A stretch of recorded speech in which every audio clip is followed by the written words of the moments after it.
all you have to worry about is just yourself. You know, don't have to worry about anyone else, what anyone thinks. You just worry about you. You do you, and just go for it. And once you go for it, like for me, I never want to take my foot off the gas. Just have to keep going. Like the minute you take your foot off the gas and you start slowing down, you become distracted and you just kind of lose track a little bit. But once you start going, you just have to keep going and don't stop. Hello, and welcome to another episode of the Burnt Chef Journal, hosted by myself, Chris Hall, the founder of the Burnt Chef Project. This week's guest is Kim Ratcharoen, who is joining us from London, having finished a 6-year stint at restaurant Gordon Ramsay on Hospital Road.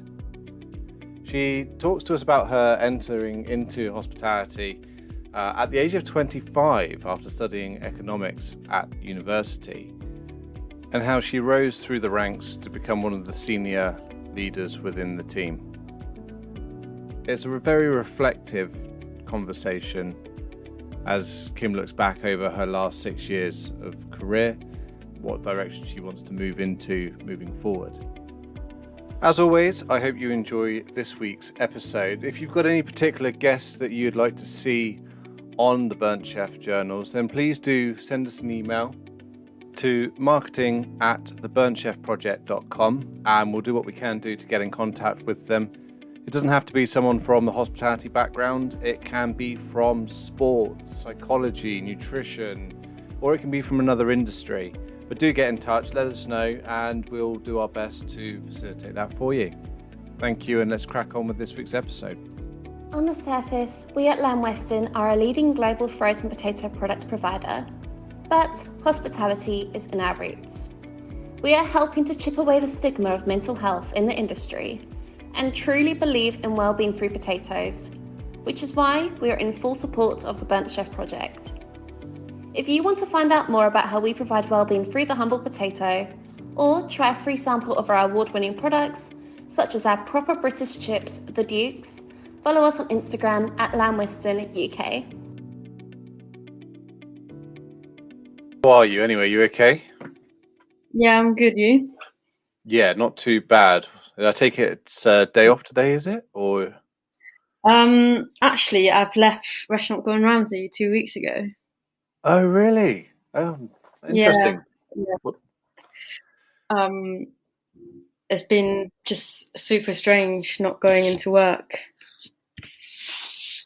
Yeah, emotional at the time actually, because I've been there for such a long time, and to finally have left. Because I spoke to Matt about leaving like towards the end of 2019, and then it's just been like a long time coming with COVID and everything as well. So it just kept getting pushed back, and to finally have left is so weird. Don't know what to do in the morning. Yeah, I know. I mean, at that sort of level, I guess you were working a lot, hey? Yeah, no, it has been a long journey, like since the first day I started to be one of the senior members of the team, and, to run that kitchen when Matt's not there. It's just like crazy. Just, I never thought, coming from where I came from, to actually be a part of that journey. It's surreal, Well, that's a journey I'd very much like to learn about, and I'm sure our listeners will as well, because the whole point of the Burnt Chef podcast is to not only talk openly about well-being and mental health. And we started off to raise awareness for mental health issues because of the high levels of stress, but where we've ended up now is almost like a positive voice for change in the industry. Like, we want to inspire individuals to come into this industry and, show them the good bits about it, the positive bits, but also help guide both individuals and also business owners and management teams on the right ways to run this industry, the more sustainable and healthier ways, so that we've got a better industry long term for everyone, really. 100%. It's definitely what we need, and especially for young kids as well, because obviously they look back to how our culture used to be, or how people used to get treated. Now it's just like to obviously indicate that positive change, which is important, and they need that, especially with this generation, which I see a big difference to when I first started. And now the kids just need nurturing, I think, and like guidance, pointing them into the right direction, not with just their career path, but with everything in terms of living in general, because the kids that work in our kitchen, they are far away from their parents. Sometimes they're, from a different country, and London is like such a big city where you kind of need to guide them into the right direction and making sure that they're okay, especially their well-being, because they don't have their parents to support them, Yeah. Would you say that that's because of, the industry is always run in the same sort of way, whereby people would leave perhaps catering college or leave their country and come and work in different countries around the world? That's one of the great things about hospitality. But would you say that perhaps the generations or the resilience of the new generation coming in is different? Would the mindset be different of the current generation compared to how it used to be? I definitely think it's completely different now. Just the way they think and the way they expect things to be different, I find there's a lot of, you need to teach them, to walk them through every single step. And I guess for me, I want to be a part of that journey, for them to be successful, and then to realize at the end, I made that person become this successful. And sometimes for me, it's very emotional, because someone was there for me to be this successful. So I want to be a part of that for someone else. I think it's really important. And it's so nice to hear that, Kim, as well. And I'm not blowing smoke, but, now more than ever, we need inspirational leaders in this industry who are prepared to, teach and guide and nurture the future of our industry, and what we're ushering in is, without getting too like soapboxy and standing up here and going, this is the future, but like ultimately we're ushering in a new age for hospitality, an age where perhaps rather than looking back, we're looking forward about new ways of doing things and changing our cultures and processes. So it's really, really refreshing to hear that. No, it's just like, it's for me, like that's why people go to school, to be taught. It's not just being a chef in general. It's basically every career, like bankers, politicians, or even, I don't know, lawyers, solicitors. You go to school to be taught how to be a good like lawyer, solicitor, and then you become successful. You kind of be thankful to that person who taught you, to become so good. Okay, it also depends on your determination, your hard work that you put into it.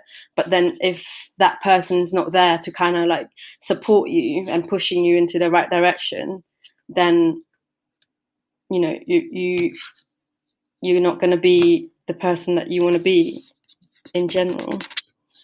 I mean, now I still try to find the contact for the person who was teaching me at college, back in Brighton College, to like say to him, look at how far I've come. Look, I want to be thankful to you because you helped me get to this point as well. Like he was the initial person who like said, you can do it. You can go out there and you can actually just go as far as you want to. The world's your oyster.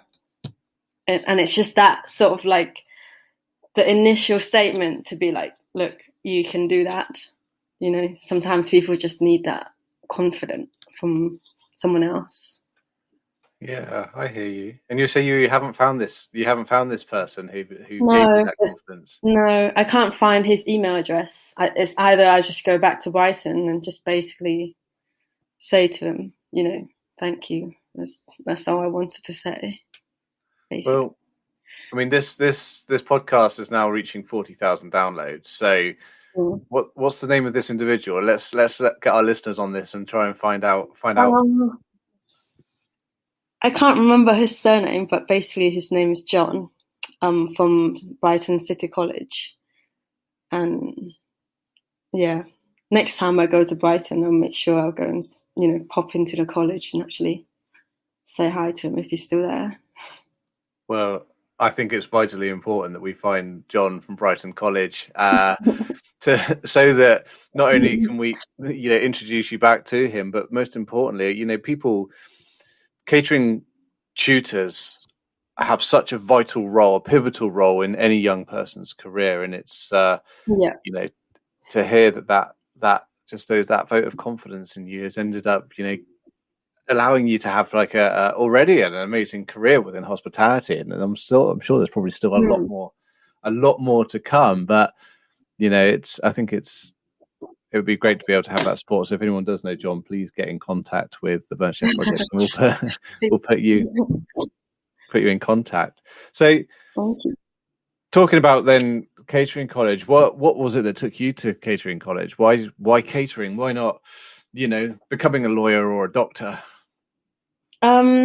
Well, initially I was doing economics at Sussex University, and having spent so much time cooking for my friends than actually going to lectures, I realized I wanted to become a chef or do something along the lines of cooking.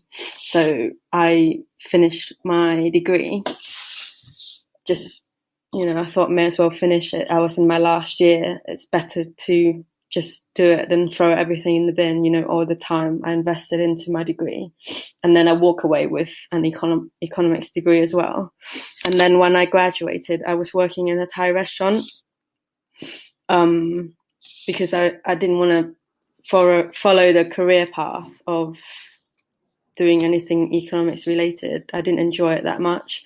So when I was at the Thai restaurant, I thought, you know, why not just go back to college and learn the basics, because I knew nothing about French cooking or any basics at all.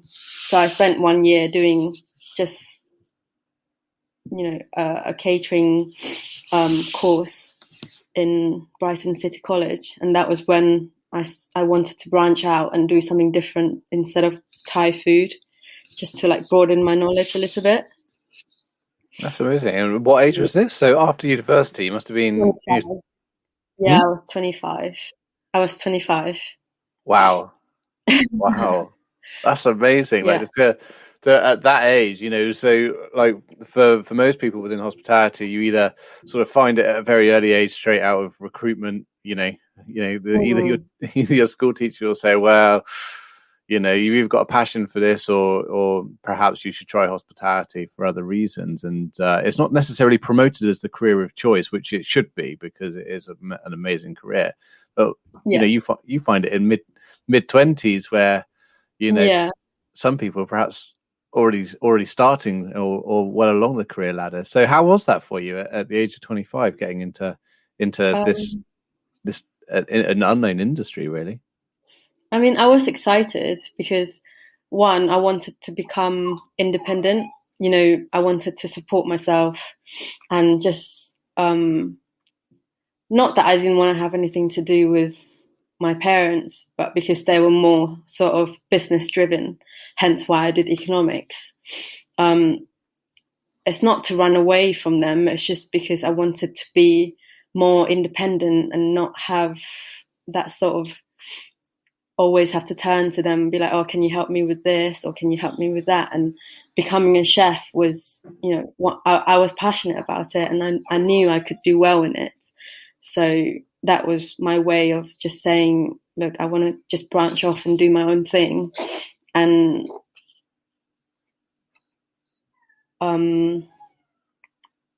it just helped me focus as well, to have that independence and being to support myself and not have to live at home, or I can pay for my own bills and stuff like that, because I knew that if I were to be doing economics or having sort of a business related job, I will always have to fall back to them and just ask their help. So I'm glad I chose to become a chef, and even, I proved to them like that I can be successful just following my own dream and doing what I wanted to do. So what was it? I mean, what was your earliest memory of that, the bug that got you? What was it that stirred up in you, and what sort of, when did that hit you, and what environment were you in? I think it's probably when I first started working at restaurant Gordon Ramsay in 2015. I never thought I was ever going to step foot in that kitchen, let alone just working in that kitchen for 6 years. But when I realized that I wanted to become a chef, it's the same as if I were to follow down the economics path. Like, I would want to work for the best bank, or the best business company, or so when I was following the hospitality career, I wanted to work for the best restaurant in the country, let alone in the world. So why not try and chase the dream and see how far you can go? So I got in touch with someone, a lady called Jade, who works for the Scout team. So she looks out for chefs to join the group. I got in touch with her, and then she said I could go for a stage at restaurant Gordon Ramsay, and she asked me how long I want to go there for, and I said 4 weeks. And then she said, 4 weeks might be too much for you. And I was like, no, it's okay, like, nothing's going to be too much. Like, 4 weeks is going to give me enough time to kind of think or work out whether I'll suit the kitchen or not, and vice versa. So by the end of my stage, Chef Matt gave me a job, and that was it. The rest was just history, Amazing. And was this your first full-time position after catering college? No, well, I was working at a place called 64 Degrees. The chef was Michael Branner, and he had a restaurant in London, and I was working in the London branch. I was there for 1 year, but then afterwards I wanted to do something more. I wanted to learn and push myself, hence why I went for, restaurant Gordon Ramsay. And I had a friend who said to me I could do it. Just, I had nothing to lose. May as well just go for it. And he did the same, but with the Fat Duck. So he went to the Fat Duck, and I went to restaurant Gordon Ramsay. Wow. And what was it like working into that as an environment, like a 3 Michelin star, not just a 3 Michelin star restaurant, but a restaurant with such a fierce reputation within the hospitality industry? How was that for you? I'm not going to lie, it was tough, it was really tough. But I enjoyed the buzz, and I just love working in general, and especially working with something that I love doing. I just wanted to be successful. So that was something that kept me going, that I wanted to just do well in general. And by doing that, I just focus, basically. And I moved around the kitchen not quickly, but I did 6 months on each section. And the last 2 years, I became more senior in the kitchen. So that was a different role, instead of running a section, you're running a whole team. So it's completely different. But I still worked as hard as if I was still a commie, even though I was more seen in the kitchen, because for other people in the kitchen, or especially the young kids in the kitchen, to look up to you, they obviously want to see someone who still works hard at, their job. And I constantly wanted to keep pushing and moving forward, and not just myself, but the whole team as well. You can't just move forward on your own. You kind of have to take everyone with you. Yeah. And in that way, like, we had more break, or people get a night off and we come into work later, and it's just it becomes a better environment for us to work in, because everyone's feel a lot happier. Yeah, it's an interesting one. I was chatting to a mate of mine yesterday who works for Amazon, and he was talking about he's an engineer and he's just taken on this senior management role, and he said I don't mind getting involved in doing things like fixing the aircon, although it's not within my job role. He says, because by doing that, I'm showing my team that I'm willing to dig in and to get involved, and that no job is too big or too small for anyone in the team, irrespective of your position. And it's a concept that I keep falling back on in a module that we'll be designing in the next couple of months, which is to be a leader and not a boss, and to lead through your style and your ethos and your ethics, rather than to be there at the top and pointing and shouting and ruling through fear, or perhaps asking people to do things that you wouldn't do yourself. So how was that? Had you managed people before when you took on those senior roles? No. I've never worked in such a team that big as well, and at the start it was difficult, but I guess you kind of just learn on the job, and with the support of Chef Matt as well, he does help me learn how to become a better manager. And I guess along the way you kind of make mistakes, and then you learn from it, and you go home and you think about what you've said to someone in the kitchen, and you come back the next day and just like do a better job and don't make the same mistake again. Because at the end of the day, when someone does get upset, or I do feel responsible for it, and it's upsetting sometimes when you kind of said something already and you're like, you can't revert back in the moment, when you're in the heat of the moment, you can't revert back and be like, actually, I didn't mean that. So you come back in the next day and you just, have a better day, really, and don't make the same mistake again. Yeah. Have there ever been any moments that we know that the kitchen is a very stressful environment and pressure's running high. Like, have there been any moments where specifically you're like, oh, fuck, that was completely the wrong call, and then had to, went back after and was like, hands up, do you know what? I'm vulnerable, I'm human too, and I've made a fuck up here, I'm sorry. Oh yeah. I think there were definitely a few of those, which I probably won't mention. But I have of course changed as well, especially after COVID and after lockdown. I think a lot of people have, in terms of just how you portray yourself really in the kitchen. Like you said before, to become a leader instead of a boss, it's definitely is something I have thought about a lot. It's just how I speak to people in the kitchen, or how I lead the team. Instead of, dragging them from the front, you kind of want to push them from the back and just move everyone together at the same time. And at the end of every Saturday night, so the guys get Sunday and Mondays off.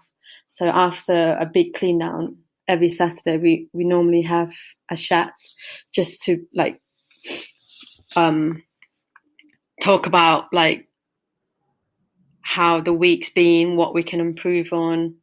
And I always say to them, it's like playing a football match. You can't score a goal on your own. You kind of have to do it together as a team. I I can't succeed without them, and they can't succeed without each other. You know, you kind of need everyone to perform to be able to win a match, basically. And they need to focus, and they need to just think about the reason why they came to work in that restaurant in the first place. If they have a bad day, I always say to them, you know, why did you come to work here? And just focus on that, and don't be distracted by other things. And the reason why they're here is they're here for themselves, and they want to do well in their career. So just keep focused, and we keep going, and we will have a better week, you know, just basically giving them all the positive thoughts to come back next week with a better attitude, or, you know, the feeling of I can do this, and I can succeed, and I can become a better chef. And it's not just that as well. You also teach them how to be just a better person in general. Because when they go home on the weekend, it's not like they go home to their parents. You know, they live in London. Some people live in London on their own. So they just go home to their empty room, and it's just like, well, what do I do now? You know, if I need to speak to someone, there's no one there for me to speak to. So, but then the boys do hang out together on the weekend, which is a good thing. You know, they meet up for coffee, or they go for drinks, or they go to the pub, which I think is great for them to have that sort of friendship outside of work as well. Even though they work together already 5 days a week, like at least spend every minute together, and then on the weekend they still see each other and still have that sort of friendship, even though, say, they work on the same section and they have a bad day or they don't get along one day, but on the weekend it's completely different. As soon as those guys walk out of that kitchen, it's just a friendship, you know. They have a beer together, they have a laugh together, which I think is so great to have that. It's I've spent years in kitchens, but I've never worked in a kitchen environment. So I'm like a wolf in sheep's clothing. You know, I would often and I'm going to get called out for this by some chefs I never helped, but there are some chefs I'd, you know, roll my sleeves up. I still remember when I was asked to do some desserts and put gold leaf on top of desserts, and I'd never touched gold leaf before. Sold it for years, but never touched it. So what did I do? Wet clammy fingers, put it on the gold leaf. I've got whole sheets of gold leaf stuck to both my fingers, like not able to get them off. And they're looking at me going, Chris, just get out of the kitchen, like before you ruin our entire service. But I always think, from my experience, or for one little that I know and from what I've heard, is it's very similar to when I was in a rugby team. And on a rugby team, you would, you know, come to blows with a player, often on the opposite side, but sometimes your own players. Yeah, sometimes there'd be a fight. You know, that's just because of the nature of the sport, the passion and the pressure is running high. But then afterwards, you have a beer, you know, you take the mick out of each other, and everything's completely forgotten because it's in a completely different environment, and it's, you know, all of those stresses and pressures have been removed, haven't they? Yeah, no, it's true. Yeah, and I obviously love it that they have that sort of relationship outside of work. They literally spend every day together, pretty much. But it's great. They support each other, you know, and they advise each other, and, you know, this is what you can do better, or you can do this or that. And especially when all they have is each other on the weekend as well, because like I said, okay, some people speak to their parents on the phone on the weekend, but some don't. So it's good to have that sort of friendship. So friendships aside from the people that they work with, what would you say, I mean, for anyone who's listening to this now, who's trying to, I speak to a lot of chefs on a weekly basis about how they're changing their business models to be able to benefit the welfare of their team and well-being of the team. And there's this big focus around hours. You know, I know that our report that we published recently said that work-life balance was one of the key factors, but also feeling valued was as well. And I wonder, I mean, from yourself, you're probably used to doing, you know, a crazy amount of hours, and that's not unique to this industry. Other industries do 70, 60-hour weeks. It's not commonplace, but it doesn't necessarily mean that it's impacted well-being. I mean, what's your take on that? I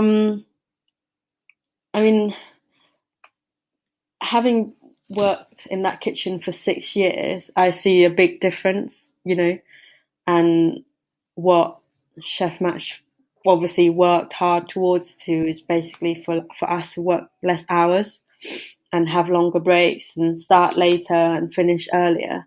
And obviously recently we have been doing that, and it's great for the guys because they'll get home and then they'll at least have more hours sleep than normal, than how many hours I used to have, and it's a good thing.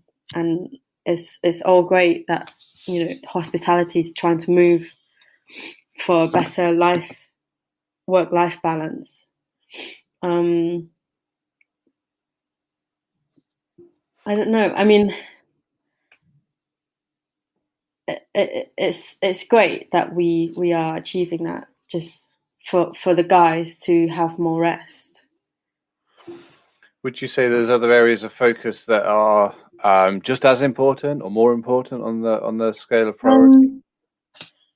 I think, yeah. I mean, the well-being of the guys is also as important, But I thought that would come under the work-life balance anyway.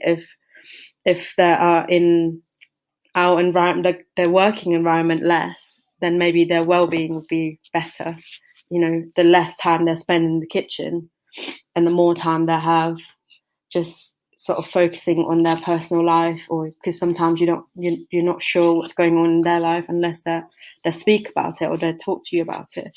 It's difficult to tell. So maybe if they have more time sorting that out, and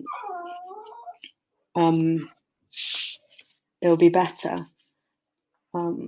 Also, I feel maybe the learning process is also important, like how you teach the guys in the kitchen to do something from start to finish, and how they kind of take on board what you've taught them is important as well, and to help them become more successful in their career.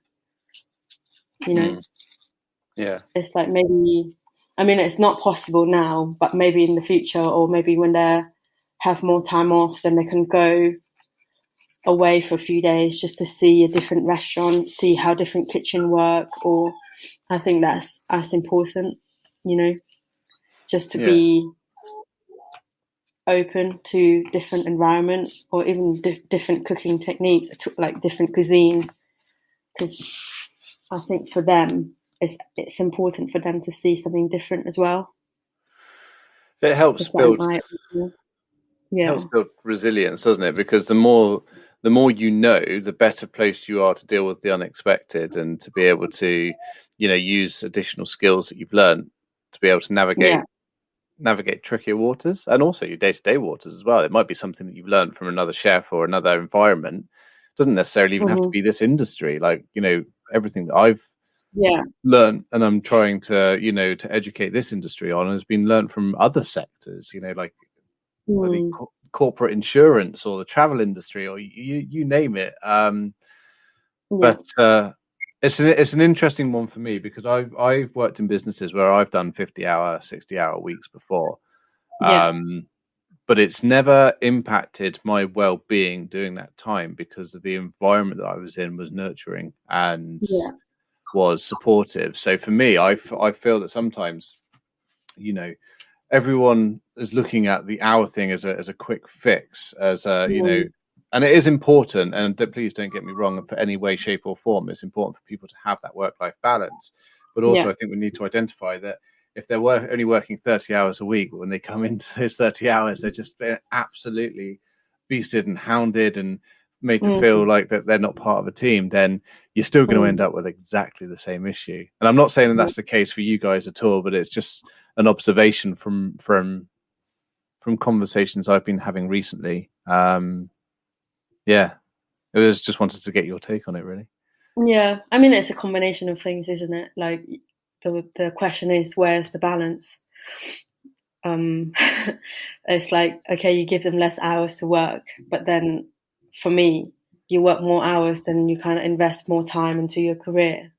You spend more time learning other things, and it just depends on what people want to achieve in their life. You know, do you want to become a great chef? Then one thing for me to become a great chef is you invest your time into it.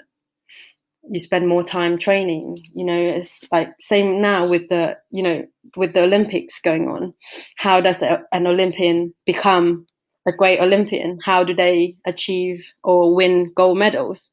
They invest their time into their career. They practice, they train every single day. You know, they probably spend more time training than us working in kitchens. Maybe you just don't know where the balance is to invest your time into your career, or what's better for you, or it just depends on the personal circumstances, I guess. I think you've touched upon something that is often unspoken but is very profound, which is you need to understand the individuals you're working with and what their motivation, what their driver is, because you're obviously a very driven individual. You want to succeed, you want to be the best. And as you say, irrespective of what industry you work in, and I'm very similar, if I haven't succeeded in something and I've been told that I've not done it well enough, I don't see that as a negative. I see that as fuel for my fire to drive me. But then for someone else, it might be a completely different thing. So it's a case of understanding who you're working with, finding out what their motivator is, finding out what their driver is, and ensuring that your environment or your management style or leadership style, whatever it might be, is conducive to aiding that person with achieving their goal. Yeah, 100%. No, I totally agree with that, because sometimes how I approach an individual in the kitchen is completely different to how I approach a different individual, because I know how maybe a certain person works in a different way, like aggression doesn't work, or sometimes people just need more of a nurturing way of teaching, like, I don't want to say gentle, because it's probably not the right word, but basically just it's like going back to school, just basically, so this is how it works. You do this first and you do that after, and then, kind of tell them a routine, and that person will succeed, or a different person will work completely different. You just basically tell them once, and then, they act like a sponge and they just go off and do their own thing, or they adapt to see what works for them. It's just, you just kind of have to understand the people that you're working with and how to get the best out of them, and if they need support, then I would always tell them, I'm always here. Like, if you want to come and talk to me, I'm always there. At the end of the night, I'd always be one of the last people to leave the kitchen. So if they want 5 minutes, or, they can always come and talk to me. Just not just about work, but personal stuff as well that's going on in their life. So it's important, to know, to understand the people that you're working with and how to get the best out of them. 100%. So you've been, I'd say out of work. It's not the correct term, but you've not been at work for 2 weeks now, and I guess that's given you a bit of a time to reflect after quite a busy 6 years. So it would be a good point for me to ask what the subject of sort of your mental health and well-being means to you, really. My mental health personally. The subject of mental health, and what you've learned about yourself over this reflective period. It's difficult. I mean, it's so difficult to talk about myself in general. But basically, having the time off, it just makes me realize how much I enjoy working in the kitchen. And for me, in terms of my mental health, I try to focus on the positive. you know. But when I first started at Restaurant Gordon Ramsay, just thinking back now, it was difficult to sort of not think about it. And after a long day at work, and then you kind of have to go back in the day after, it was difficult, you know. Sometimes it's easy for someone just to be like, you know what, I'm not going to do it anymore. Like, why am I doing this to myself?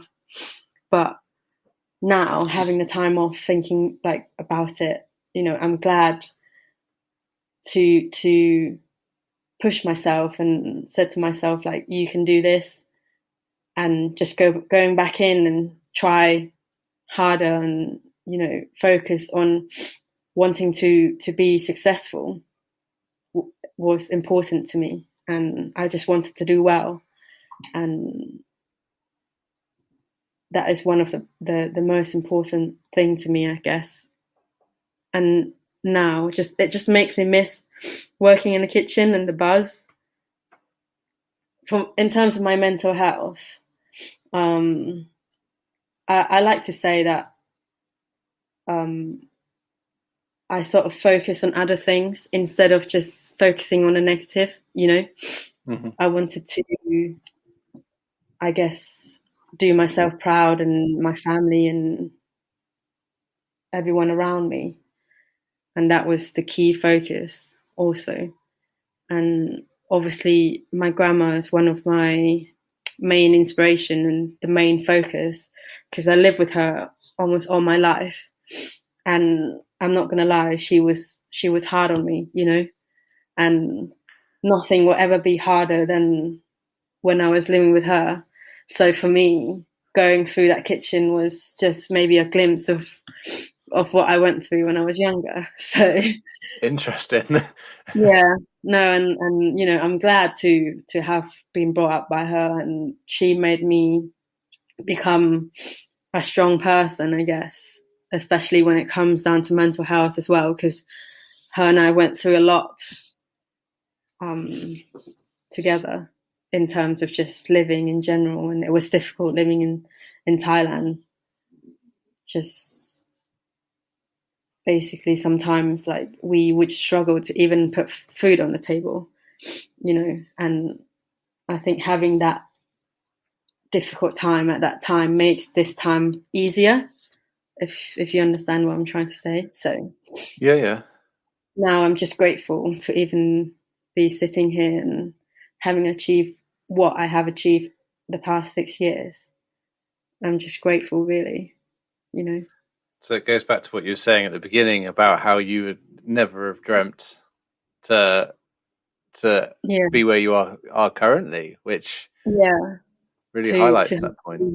Yeah, exactly. To have come from such a small town in Thailand to be sitting here talking to you, you know, it's crazy. The journey is just crazy. And obviously, being a part of Great British Menu as well last year, that was incredible. It's just like so surreal, you know, a TV program that I've watched so many times when I was younger, to even be on it and being a part of the journey. It's incredible. What was that like? Because I've had a few people from Great British Menu on, and they've said, you know, there's whilst it's all edited together beautifully, there's some long days involved, and there's a lot standing around and double takes. But how was that experience for you? No, I was really nervous and scared. I didn't really know what to expect, you know, when you walk into like an unknown place. But once I kind of got started and started cooking, it became sort of natural, not with the filming, but just the cooking, you know, and it was fine. And there was a lot of waiting around, but the cooking part was fun. And to be in the same kitchen as the guys in the same region as me, it was incredible. It was crazy. You know, they're so nice. They're such lovely guys. And we got on really well. We still keep in touch now as well. And just to have that friendship is, you know, it's amazing. Good on you. Good on you. And just out of curiosity, it's a bit of a slant really, but In terms of the diversity of sort of men and women in kitchens, how have you found that? Because you used the term guys, but I know that you mean that as in just general plural people. But how have you found that equilibrium, that balance? Have you found it started to become better over the last few years, or still much the same? For me, I don't see a difference whether there's more guys in the kitchen or more girls, but I think there needs to be a balance just in terms of maturity or like organization. Sometimes, okay, girls can be more organized and they're more mature, so that it kind of balances the kitchen attitude, or it's different.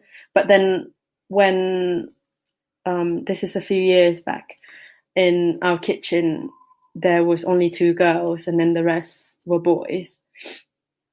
I didn't see a big difference. They were still working as if what am I trying to say? Basically, it's still the same. To be honest, I've never worked in a kitchen where it's just all girls either, so I can't compare the difference. And if anything, I don't see that there should be like an equilibrium. It's just, if you're a chef, you're just a chef. Doesn't matter if you're a girl or a boy. The main thing is whether you can do the job or not. If you can do the job, then great. Like, I'm thankful for that, and it doesn't really matter if it's a she or he.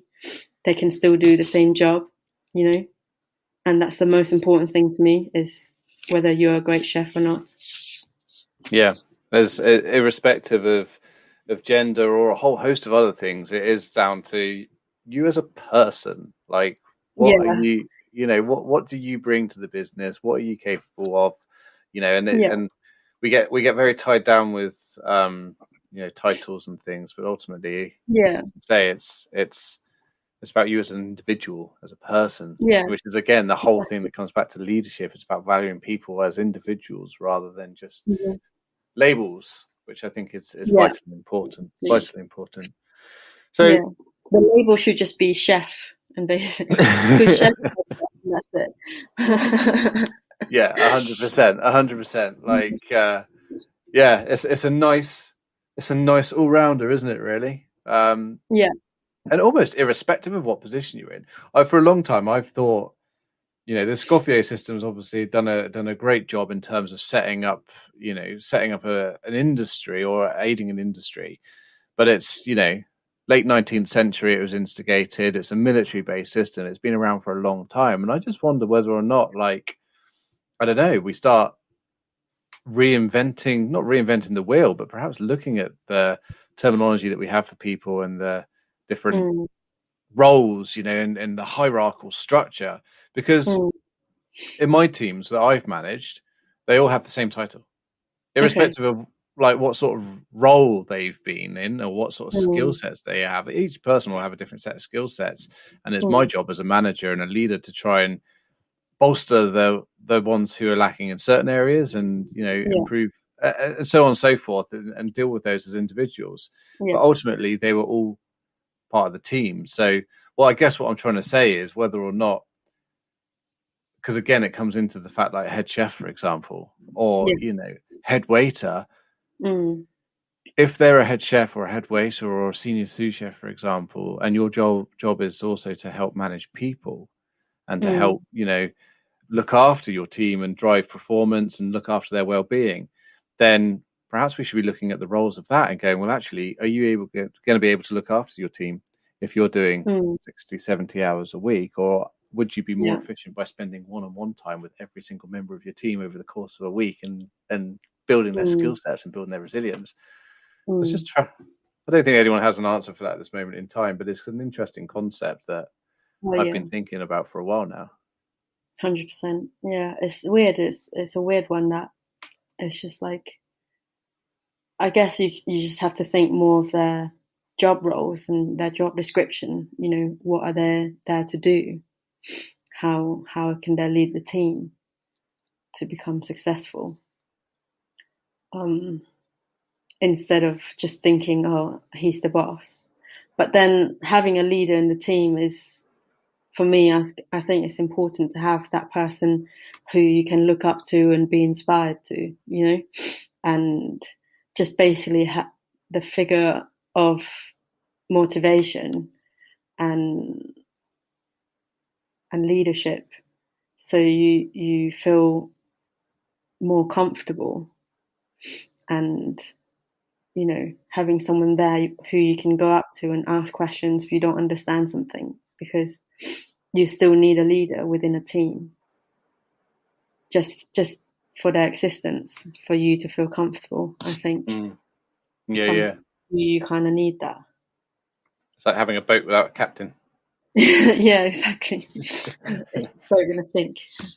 Yeah. Well, it might not necessarily sink, but it's not going to travel in the right direction for long enough to be able to go where it's going. But yeah. So Kim, 2 weeks off. What are your sort of personal hobbies or things that you've been doing to keep your either during the last 2 weeks or just in general? What other things are you into? I like swimming. I find that is one of my sort of de-stress hobby, you know, I turn to.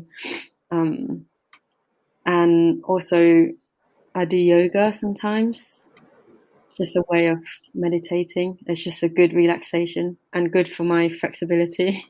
And if I feel motivated enough, I go out running. But that's it. And Em and I like sort of going out for walks now that we have the dogs. We like going out for like long walks and stuff. And cooking at home is also a de-stress. Even though I cook at work, it's just a complete different type of cooking, I guess, having people around for dinner, socializing with our friends. No, we enjoy that a lot. Just having people around or just seeing friends in general.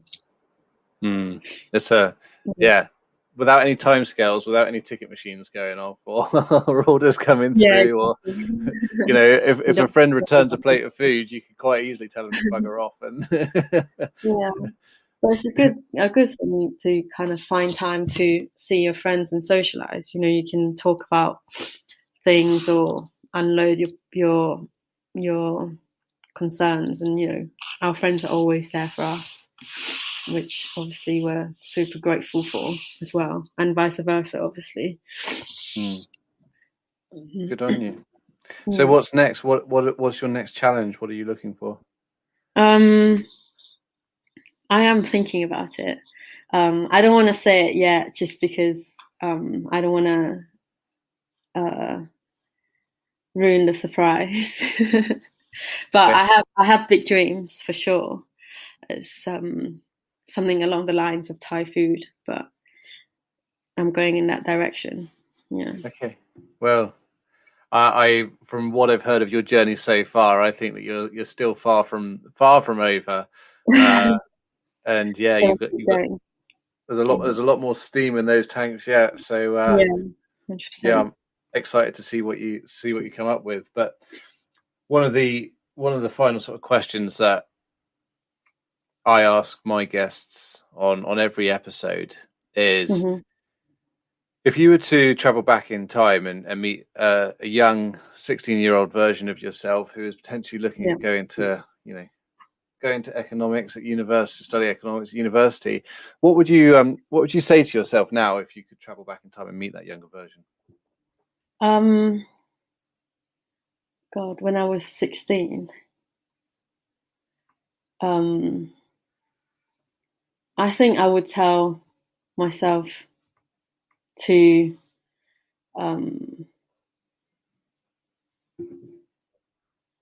not do economics. No, I'm joking. I think it was a good thing I did economics because it taught me different skills. But I think I would tell myself to be more focused on what I wanted to do in life and be more confident with the decisions that I wanted to make, and having self-belief at the time to tell myself that I can just go off and do it and be successful. Because, when you're younger, you don't have that confirmation from the inner self to be like, you can do it, and you don't have that confidence, and you just needed someone to tell you, or just be brave, basically, just have to go out there and just chase your dreams and have that self-belief that you can do it and just go for it. I love that. And that's only something that someone would say once they've proven to themselves that they're capable. And I resonate with that, because I think when a lot of us are younger, the world is a big, wide, massive, expansive place. And you always look at people thinking, you never know how they get there. But actually, a lot of the time, it's, sheer grit, determination. Yeah. But I think that one thing that I've learned, which mirrors what you said, is that you are, as a human being, capable of such great things. Even if you think that you're not at this moment in time, there's a way of achieving whatever you want to achieve. You just need to take a step in the right direction and find what that direction is and how to get there. Because potential is limitless. Yeah, 100%. I think it's just like, basically, sometimes I get told, all you have to worry about is just yourself. Don't have to worry about anyone else, what anyone thinks. You just worry about you do you, and just go for it, and once you go for it, like, for me, I never want to take my foot off the gas, just have to keep going. Like, the minute you take your foot off the gas and you start slowing down, you become distracted and you just kind of lose track a little bit. But once you start going, you just have to keep going and don't stop, and I think that's when you start enjoying your path a little bit more, and you're like, believe in yourself, and you get to where you want to be. Just have to keep going. Every day is a opportunity to learn and to grow, isn't it? And sometimes life is all about challenges. We'll meet challenges on every single day. It could be something as simple as catching the bus. It's a challenge to read those bloody timetables nowadays. But how you cope with the challenge, how you approach it.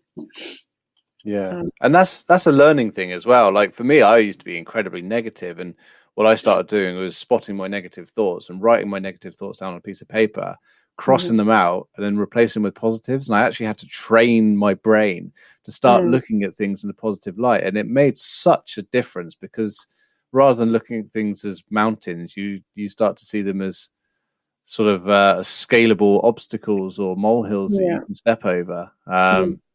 But it is something I think you have to learn, don't you? Yeah, no, 100%. And you train yourself to be that, to become that positive person instead of focusing on the negative. It's better to become positive. And in terms of where our listeners can find you, to keep an eye on, or potentially what you're up to next, where's the best place for people to sort of connect with you? I guess Instagram at the moment is the center of everything, isn't it? Both good and bad, yes. Yeah, exactly. But I mean, emails or phone calls. Normally, I would say you'll find me down at number 68 to 69 Royal Hospital Road, but I can't say that anymore. I'm no longer there. But yeah, I'm going to still be in London for the next step. So that's going to be where I am. It's been an absolute pleasure having you on. Thank you ever so much for sharing your journey and talking about your experiences as well. And it's been lovely to meet you, and look forward to seeing what you're up to next. Oh, thank you very much. Thanks for having me. No problem at all. I'll speak to you soon. You too. Bye. Cheers. Bye. I hope you enjoyed this week's episode of the Burnt Chef Journal. We'll be back again next week with another episode, but in the meantime, if you wanted to learn more about the Burnt Chef Project, please head over to our website, www.theburnchefproject.com, where we have a range of merchandise which is designed to create awareness. We offer training modules, we also provide support services, and also you'll find access to our online app, which is free to use internationally. Do feel free to give us a follow and a like on social media, and we'll look forward to seeing you again next week.